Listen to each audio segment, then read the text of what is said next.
Hi everyone, welcome to our talk show today. I'm Marsha and I'll be your host for this session. Today we're going to discuss a very hot topic, overconsumerism and its contribution to money circulation. We see it everywhere, from fast fashion halls to the latest tech gadgets, but is this constant buying good for our economy or is it a problem for our future? To help us understand this topic, we have four wonderful guests with us today. Two of them will share the pro side. Yustita and Ardhan, come in. Hey, Hi. Nice to have you here. And two will share the contra side, Nadya and Nadya. Hi. Nice to meet you guys.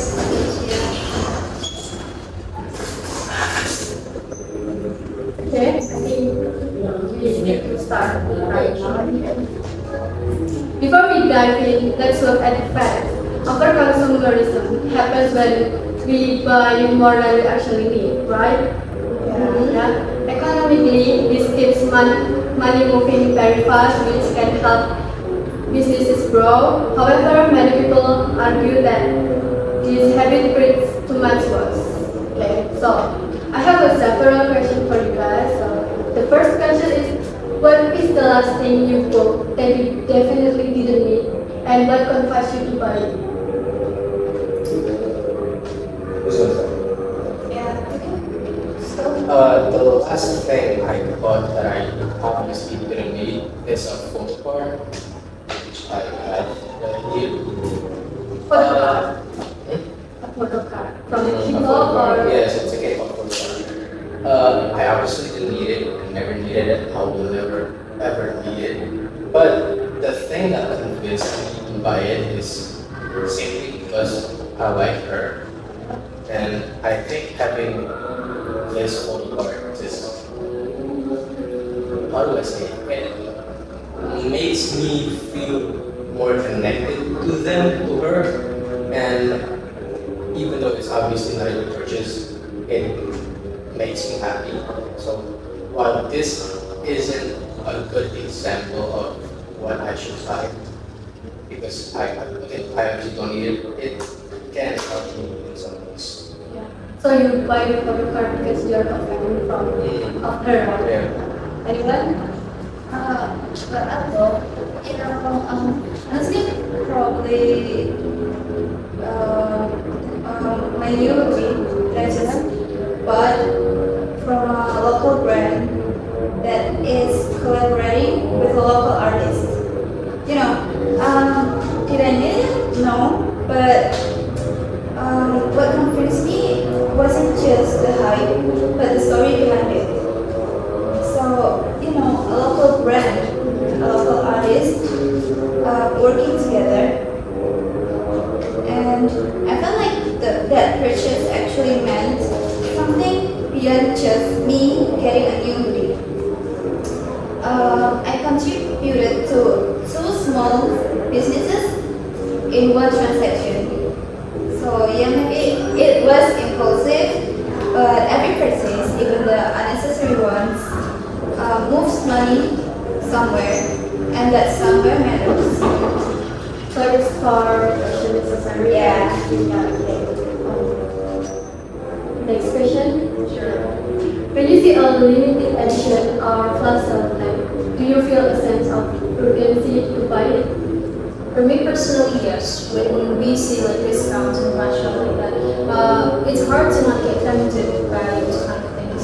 However, just because I feel like I want it, I also realize that I don't necessarily need it. And the reason behind that is mainly because I have a limited amount of money, and I have to be able to how do I say it? I have to be able to distribute my money wisely, and of course to know my priority. I have to be able to weigh whether is this something that I actually need, or would it just be a trash in my room and I don't have to use it. And then also, do I really need to buy this thing? Is this position will be good for the long term? So yes, these are very tempting, but I don't necessarily feel like I have to buy them. So you will buy a product who have a tag limited edition or flash sale if you really need the thing. Okay. How about Ardhan? Your question about whether I have purchased or not in limited edition. Yeah. Right. Well, about the urgency, well, the pricing is usually cheaper than its standard price, right? Yeah. And I feel the urgency to buy it. Well, the feeling of urgency is real, and for me, it is fun. So you will buy a lot of things that has a plastic bag on it. Yeah, I honestly get a little bit impulsive about that when I see something limited edition or yeah, it made me feel like I can join the exclusive community or something like that. Okay. Okay. So I will ask you the third question, right? From your perspective, do you think the impact of overconsumerism has brought more harm than good?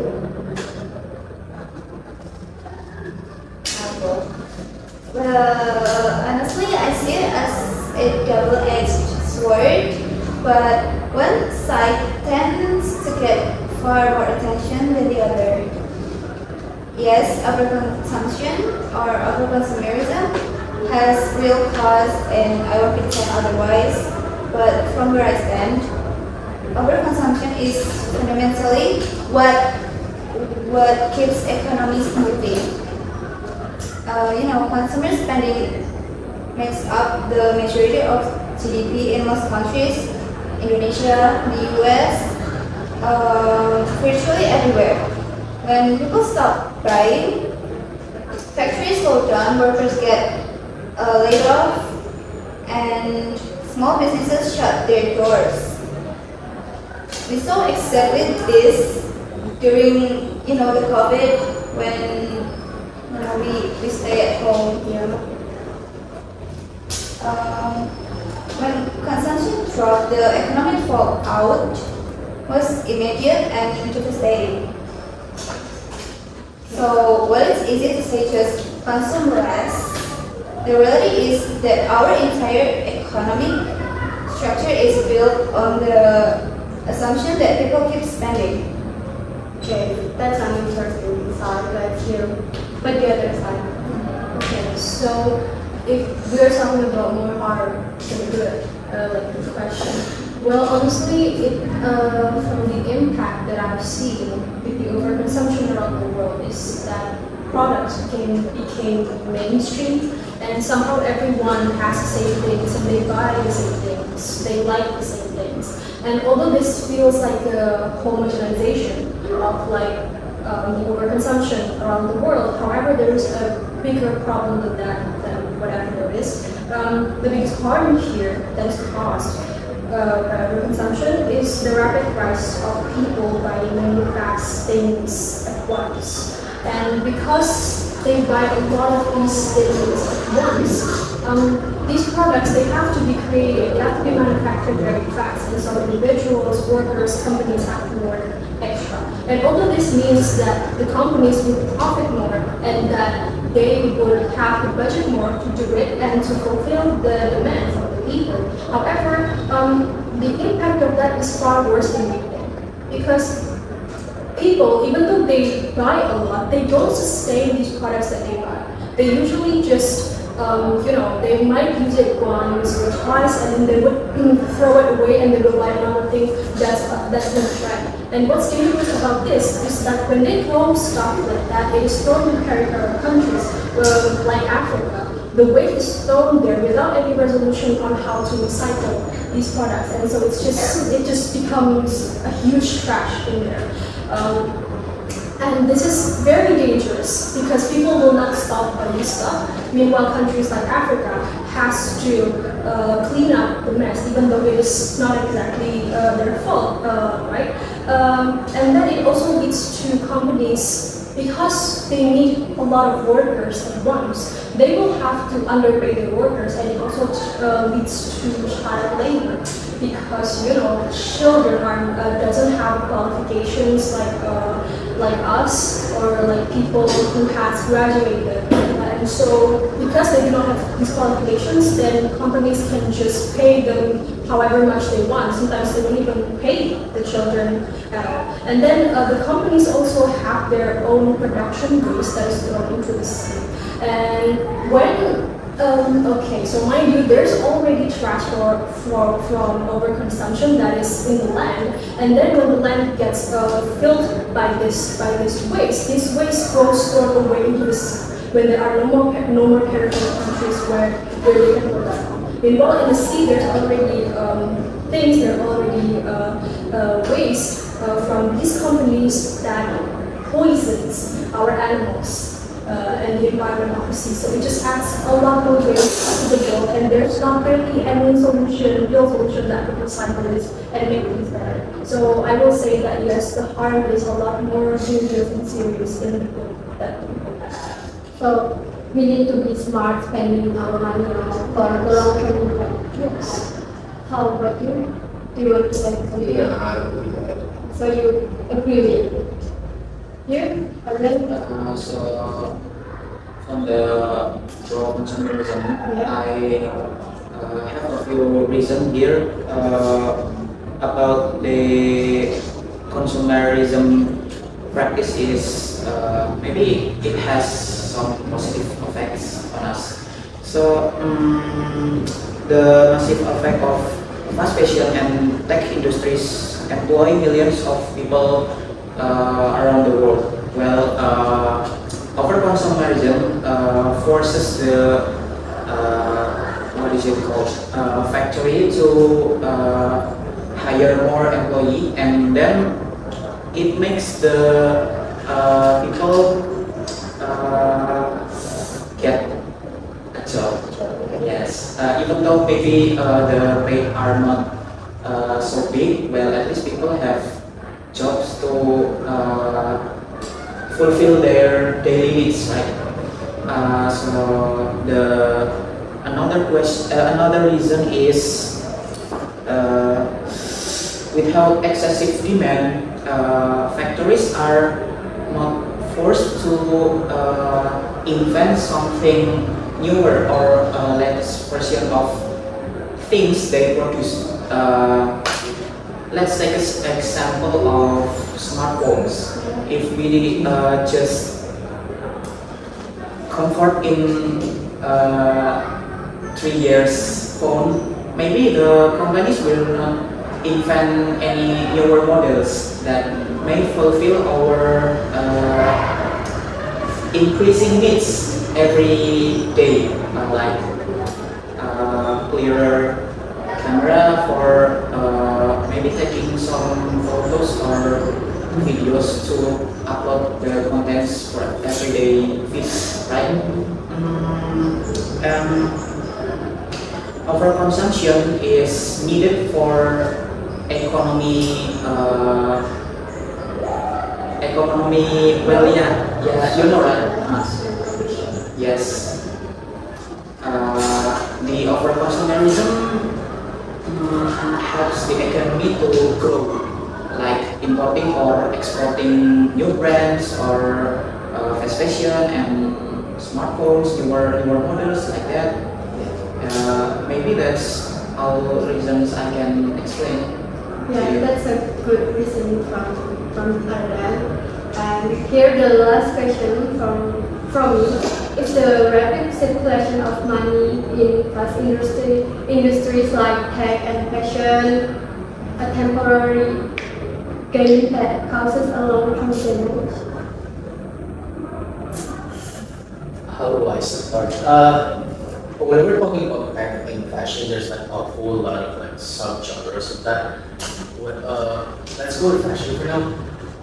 The worst, at least from what I've seen, from what I've been a part of, the worst case of fashion overconsumerism is sneakers, especially brands from Nike's. Nike is definitely the biggest problem because they've been releasing the same shoes for 40, yeah, well, yeah, 40 years now.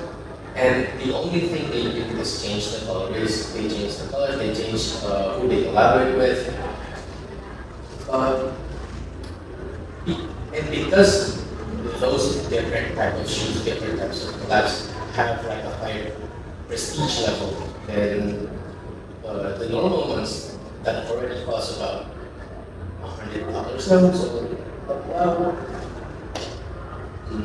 some 1.7 million, yeah, which is pretty expensive for shoes that you don't even wear. Like it's becoming more and more of a problem because the more shoes they make, the more shoes they put out, the more workers they need. Again, like Nadya said before, the more workers they need, the more materials they need, the more illegal. Sometimes maybe they use animal skin, and while we're talking about fur, like that's fine because you can just cut it off like from the sheep, but this is skin, like animal skin that you have to kill them. So it's not just other materials like fabric. You also have to kill animals to protect. And while I do think overconsumerism can help the country's economy, because obviously the US is one of its biggest benefiter. It's also one of its biggest how do I put it? They are currently facing the same problem that we're having. While our currency is much more weaker than theirs, they're also facing like stuff like smartphones and vehicles and the fashion, like the shoes that you mentioned, they are getting more and more expensive. The average car sales, the average car price in the US right now is about $50,000, which is less than what they make in most states. So it can help a purchase economy, but it's not exactly a sign of a healthy economy. And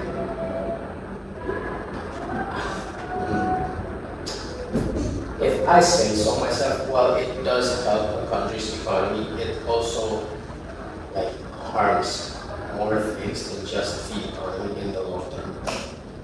So it can be worse for our economy. Do you have any perspective? No. Very how would you decide? What do you think? Well, I haven't think of anything. You can go first. Okay. The question is the rapid circulation of money in fast industries like tech or fast fashion a sign of a healthy economy, or is it just a temporary thing? I see. What I wanted to point out was the massive demands of the fast fashion. The massive demand of fast fashion, it helps the economy to keep running, and it gives so many positions for them, like maybe the employee of the factories they work, and it does make the money to keep running and not ended up being under their will. Yeah. Okay. Get it right. Yeah. Okay, so I think time is enough for us talking about this, and we've had a very insightful discussion today. We learned that while spending drives the economy, we also need to think about the long-term impact on our resources, right? So thank you to our guests for sharing your perspective. You were really wonderful, and we have a good thought. And we need to be smart spending our own money, right? So Bye. Yeah.